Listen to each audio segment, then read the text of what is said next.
Fred Gomez Carrasco was a notorious drug cartel boss from San Antonio.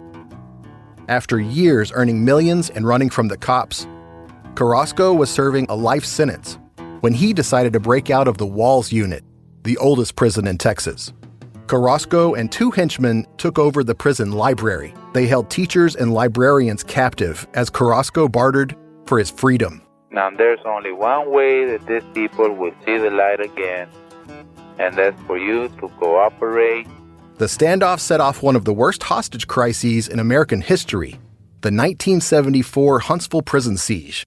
This will be our last day to live if somebody doesn't come through and help us. They're desperate men and they mean business. He's fixing to shoot me. I'm fixing to die if you don't do something right now. And the rest of us in there are going to die too. These people don't have anything to lose and they're serious. And it's all on tape. Fred, the governor's on for you. The governor wants to talk to you. He can shove it. From Imperative Entertainment, this is Standoff. Dead or alive, I'm going out. Listen wherever you get your podcasts. This podcast is intended for mature audiences. Listener discretion is advised.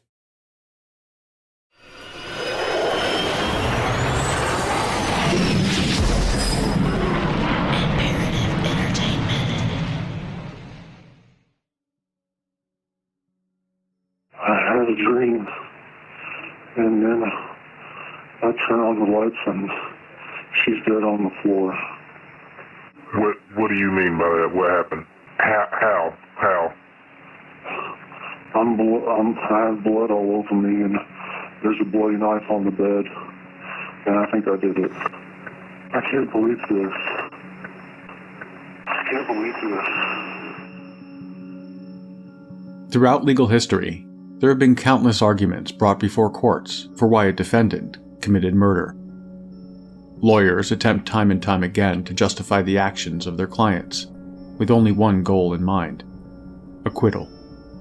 From the mental disorder defense, otherwise known as the insanity plea, to the more common ones like self-defense, judges and juries are tasked with deciding if these arguments are believable.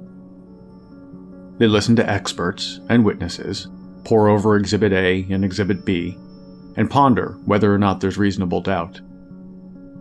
They do this for every case brought before them. They scrutinize even more, perhaps, for those few who claim they kill someone while sleeping. Take, for instance, the widely covered case of Kenneth James Parks. Back in 1987, the 23-year-old Canadian man who had a history of sleepwalking was charged with murder and attempted murder. While not uncommon charges, what caught the attention of the media and the world alike was his plea: not guilty, due to the fact that he was asleep when he committed the crimes.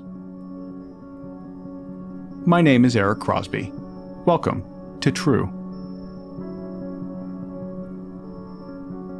In the early hours of May 24th, 1987, Ken Parks, married and father to a newborn 5-month-old baby girl, got out of bed, got in his car, and drove the 14 miles to his in-laws' house, allegedly while still fast asleep.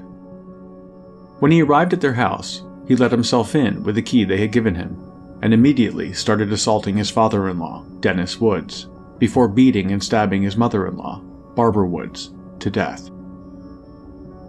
With the vicious assault over, Ken Parks got back in his car and drove to the local police station. His recollections of the recent events were spotty and disjointed, and as he walked into the station seeking help, he announced to the officers, quote, "I think I killed somebody. I don't know what happened. I saw the face of Barbara Woods. It looked very sad to me, but I don't know what happened. I think I did something terrible." From the moment Parks walked into the police station, his claim that he didn't know what he had done because he was sleeping throughout the entire ordeal was met with contempt and disbelief. Even the experts, who specialized in sleep disorders, were highly doubtful that he could have committed such brutal acts while remaining, seemingly, oblivious. But as the investigation continued, those same experts would find their outlook changing. The police made a very important observation. He had cut the tendons of all his fingers. the flexor tendons. In the process of stabbing his mother-in-law and his father-in-law, the kitchen knife must have slipped through his fingers and he cut the flexor tendons. He showed no pain. He felt no pain. And in the subsequent trial, that was very important evidence to indicate that he was not really with it, not awake. Because people, if they're awake, will have incredible pain after cutting basically 10 tendons of your hands. One of the first steps in the investigation was to conduct an EEG on Mr. Parks, a test that detects electrical activity in the brain. The results were surprising, to say the least. They showed extremely irregular brain patterns. Sleepwalking is caused by several factors. Psychological and physical distress and extreme fatigue are the most common. Sleepwalking occurs when the brain attempts to wake from a deep sleep, but gets stuck in the middle, not sure if it's awake or sleeping. While normally, a sleeping person will never experience this kind of episode, the EEG tests on Kenneth Parks showed that he experienced this upwards of 20 times a night. Perhaps most importantly, EEG tests cannot be faked or manipulated. The skeptics were becoming intrigued. Experts and authorities alike began to believe that the most likely explanation was, in fact, what Kenneth Parks had been saying all along. Parks never deviated from his story, frustrating authorities who constantly tried to catch him in a lie or find inconsistencies. Even after almost 10 interviews, his description of events never wavered. When they examined the timeline leading up to and including the attack, experts started piecing together what may have led to his unusual state of mind. About a year before the attack, Parks had become badly in debt due to an ever-growing gambling problem. He started taking funds from the family savings to pay off his losses, and when that ran out, he started stealing money from his employer. He was fired in March 1987, when the company became aware of the embezzling scheme. The financial troubles, loss of his job, and marital difficulties, compounded with the challenges of caring for a newborn child, resulted in an overwhelming stress and depression. Those factors, coupled with the fact that he hadn't slept the night before, experts believe, triggered the sleepwalking episode. Parks had planned to go over to his in-laws the day of the 24th to discuss his financial troubles. His relationship with them was described as very close, with his mother-in-law calling the 6'5" tall, 280-pound Parks her gentle giant. Authorities considered the family's tight relationship as another reason to believe that Parks had not intended to attack them. No matter how hard they investigated, they were unable to establish any sort of motive. The fact that Parks had never changed the details of his story, and given the indisputable EEG results, authorities were forced to acknowledge that this was truly the only explanation that worked. In May 1988, a jury agreed with authorities and experts and acquitted Kenneth Parks, making international headlines and shocking many who believed that his story was a work of pure fiction. In 1992, the Supreme Court of Canada agreed with the original verdict and upheld the acquittal. A former swimsuit model and naval officer create a body-positive ballet academy that ends up in a cold-blooded killing. A Brazilian supermom starts a cult-like family, adopting 37 children. Then she marries one of them. Then the children team up to brutally murder the husband, who's also the stepbrother? Wondery's new weekly series, Scamfluencers, tells the unbelievable true stories behind some of the world's most infamous scams. From Wondery, co-hosts Sarah Hagee and Sachi Cool unpack what drove these scammers to deceive others and how our culture allows them to thrive. You'll hear how these charismatic and captivating people executed their schemes, conning people out of their money and sometimes their lives. Each season, Scamfluencers will immerse you in the shocking tale of fraudsters, their victims, and what happens when the facade comes crashing down. Listen to Scamfluencers on Apple Podcasts, Amazon Music, Spotify, or you can listen early and ad-free by joining Wondery Plus in the Wondery app. Geico asks, how would you love a chance to save some money on insurance? Well, of course you would. After all, who doesn't love a great deal, right? And when it comes to great rates on insurance for all the things in your life, Geico can help. Like with insurance for your car, truck, motorcycle, boat, and RV. Even help with homeowners, condo, or renters coverage. You could save even more with a special discount when you bundle your coverages. Plus, the easy-to-use Geico mobile app available 24-hour roadside assistance and more. And choosing to switch to Geico becomes an easy choice. Switch today and see all the ways you can save with great rates and discounts. It's easy. Simply go to geico.com to get a rate quote or contact your local agent and get started seeing how much you could save.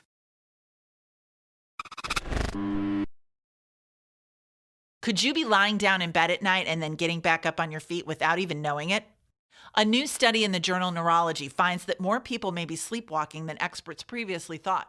Nearly 20,000 adults answered a survey about their sleep habits and their physical and mental health. Take the stranger-than-fiction case of Robert Ledru. The year was 1887, and Ledru was a detective with the civil police force in France. He had a reputation as a no-nonsense, thorough investigator who had a talent for solving murders. It was because of this talent that he was sent to the town of Le Havre, located in the region of Normandy. Several men had disappeared under suspicious circumstances, and Ledru was there to assist local authorities with the investigation. It was evening when he arrived in the waterfront town, and he decided to go to bed early.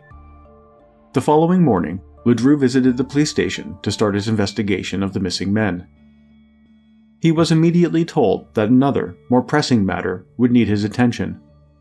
A murder had taken place on the beach overnight, and the detective was asked to investigate. The victim was a Paris business owner who had come to the beachside town for health reasons.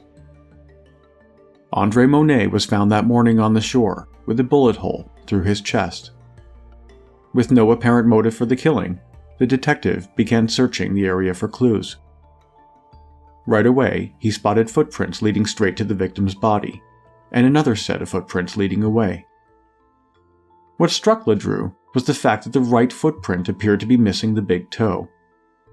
A solid clue to say the least, and one that clearly perplexed the detective, according to other officers on the scene. Ledru had plaster moldings made of the footprints, and reportedly sat for hours on the beach staring at them. The officers on scene noted that the detective did not interview anyone or ask any questions of the numerous bystanders who may have had information about the incident. Instead, he took the plaster molds back to his hotel room, where he remained for the rest of the evening. When he arrived at the police station the next day, he was presented with a bullet that had killed André Monet. The bullet had been found during the intense search for evidence the day before. Ledru inspected the bullet, and soon after announced that he was certain who the murderer was. Removing his service revolver from its holster, Ledru confirmed what he had suspected since the previous day. He was, in fact, the killer. The evidence was conclusive, and the detective began explaining. His revolver had recently been fired, and a comparison of the recovered bullet confirmed that it came from his pistol. Even more damning was the fact that Ledru, exactly like the right footprint on the beach, was missing the big toe on his right foot. The detective had also noticed that the morning of the murder, he awoke to find his socks and shoes soaking wet. At the time, Ledru was confused to say the least, but with the mounting evidence, he was unable to escape the conclusion that it was he who had committed the murder. The detective returned to Paris the following day and went directly to his superiors to recount the events that had unfolded in the beach town. He laid out the evidence, which included the plaster molds of the footprints, the fatal bullet, and his revolver. His pistol was from a German manufacturer, and forensics had established that the bullet was fired from a German-made weapon. He and the killer shared the uncanny similarity of missing the big toe on the right foot. Then, there was the fact that when he awoke the morning of the shooting, he found his socks and shoes were soaking wet. Ledru speculated that he had gone to the beach in the middle of the night, while in a trance or in a state of sleep, then happened upon André Monet, who was enjoying the solitude of the quiet waterfront. LeDrew suggested that a fight had broken out, or that he, the killer, was simply annoyed with the presence of a stranger on the beach. As unsure as LeDrew was about the events leading up to the murder, he was certain about the events that followed. The killer shot the stranger through the chest, returned to his hotel room, and went back to bed. He suggested that he was likely mentally or physically ill, and would most certainly, albeit unintentionally, commit the same type of crime again. For this reason, the detective insisted that he be arrested and placed in a secure environment to ensure he didn't hurt anyone else. Initially, LeDrew's superiors dismissed his explanation. It was too incredible to be taken seriously. The highly respected detective presented the evidence several times, eventually convincing his superiors that he really was the shooter. He was also successful at convincing them that he was not awake when the murder occurred. In the time leading up to the killing, it was noted that LeDrew had been overworked, mentally distressed, and physically weakened by an untreated virus. If there had been any doubts, they were dispelled not long after when LeDrew was in jail. As an experiment, authorities gave LeDrew a fully loaded pistol. The bullets, understandably, were blanks. Under constant supervision, he was observed several times harmlessly sleepwalking. But late one night, the detective got out of bed, took the pistol, and shot at officers guarding his cell. He was standing within inches of one guard, who later reported that LeDrew seemed completely unaware of his actions. Now absolutely convinced that LeDrew was not responsible for the murder of Andre Monet, but unsure if he would be a risk to public safety, authorities sent him to live out the rest of his life on a farm not far from Paris. To the guards, doctors, and nurses who kept close watch over him, LeDrew occasionally recounted the events of his unbelievable tale. Robert LeDrew, the detective who investigated a murder, only to discover that he was the killer, died in 1937.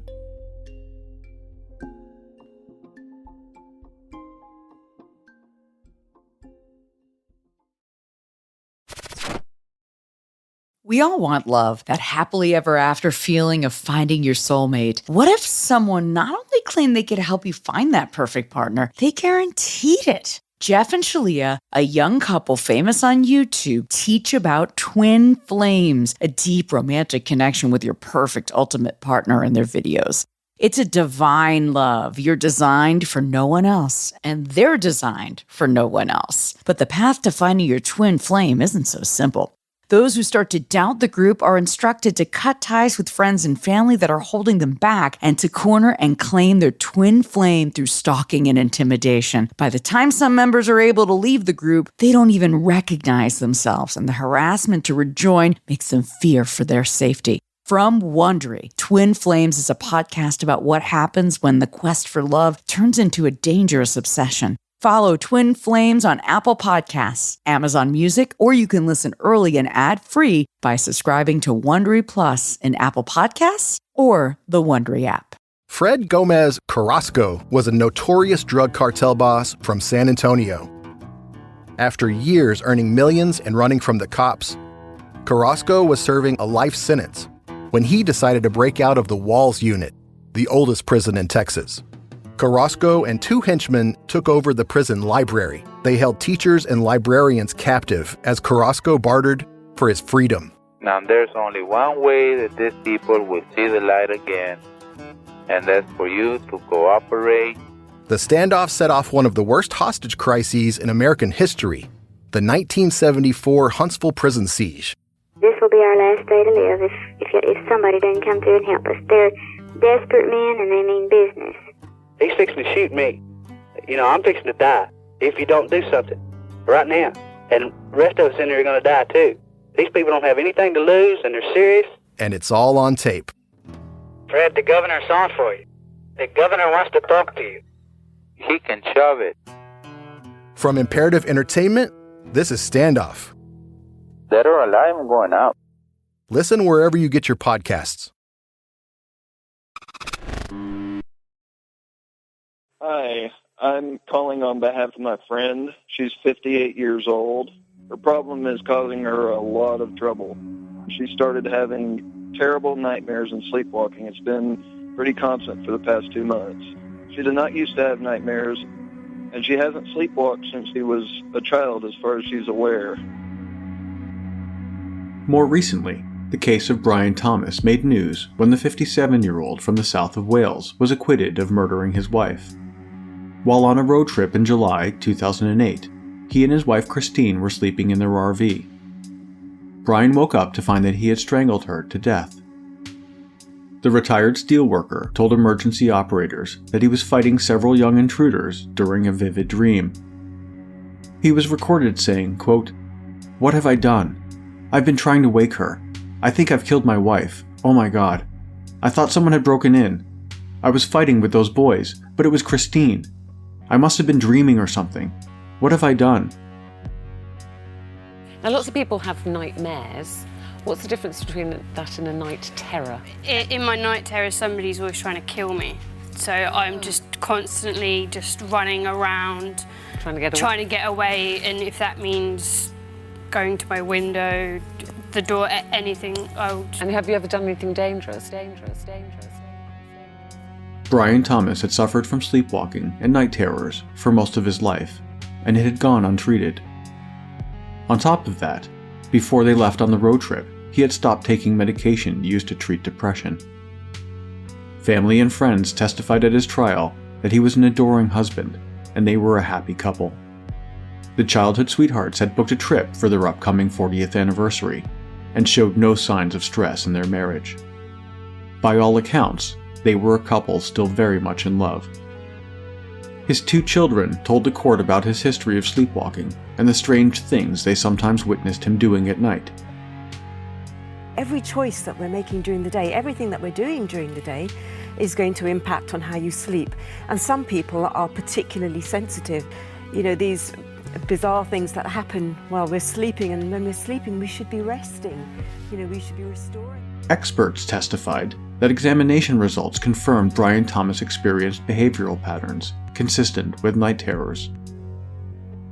They said they were confident that a unique set of variables led to the tragic event, and it was unlikely that he was a risk to the public. In 2009, after 10 months in jail, Brian Thomas was released when the court found him not guilty. In his closing statement, the judge said, quote, "You are a decent man and a devoted husband. I strongly suspect that you may well be feeling a sense of guilt. In the eyes of the law, you bear no responsibility. You are discharged." All of us who have been in court and who listened to the call know exactly what your feelings were when you found that your wife was dead.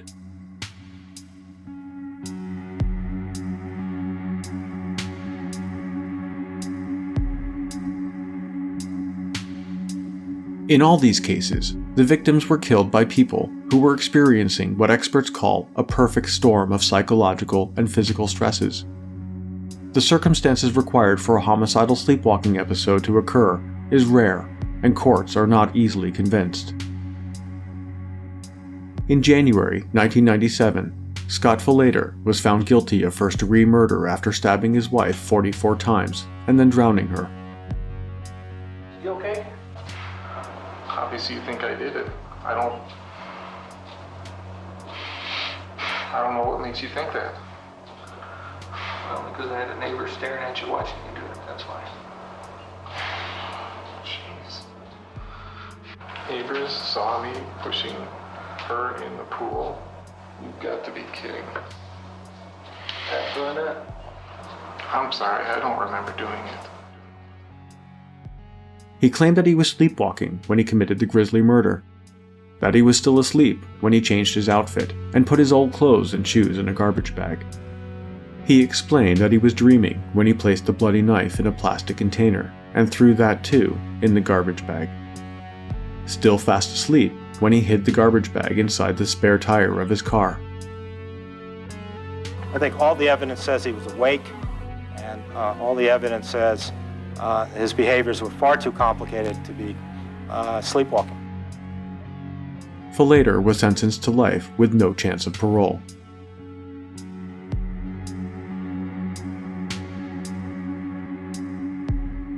In 2001, a Spaniard named Antonio Nieto killed 2 family members with an axe and hammer, claiming that in his dream, he was defending himself from attacking ostriches. Yes, the large birds. This is the largest bird in the world. Standing around 9 feet tall, it can weigh over 300 pounds. The bizarre explanation was contradicted by other family members who witnessed the killings. They told the Spanish court that he clearly recognized them and had instructed them to keep the lights off in an effort to hide the murder scene. Nito was ordered to undergo psychiatric treatment, and in 2007, he was officially sentenced to an additional 10 years in a psychiatric institution.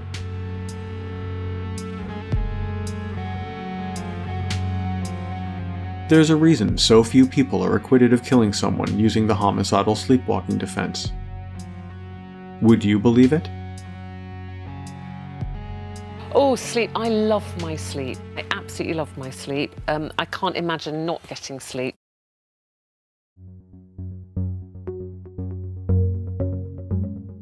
True is a production of Imperative Entertainment.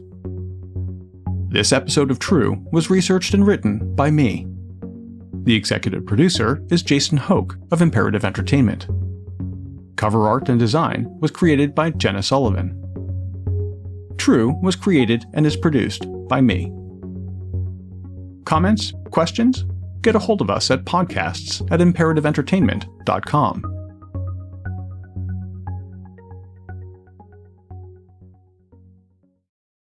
Fred Gomez Carrasco was a notorious drug cartel boss from San Antonio. After years earning millions and running from the cops, Carrasco was serving a life sentence when he decided to break out of the Walls Unit, the oldest prison in Texas. Carrasco and 2 henchmen took over the prison library. They held teachers and librarians captive as Carrasco bartered for his freedom. Now there's only one way that these people will see the light again, and that's for you to cooperate. The standoff set off one of the worst hostage crises in American history, the 1974 Huntsville prison siege. This will be our last day to live if somebody doesn't come through and help us. They're desperate men and they mean business. He's fixing to shoot me. You know, I'm fixing to die if you don't do something right now. And the rest of us in here are going to die too. These people don't have anything to lose and they're serious. And it's all on tape. Fred, the governor's on for you. The governor wants to talk to you. He can shove it. From Imperative Entertainment, this is Standoff. Dead or alive, I'm going out. Listen wherever you get your podcasts.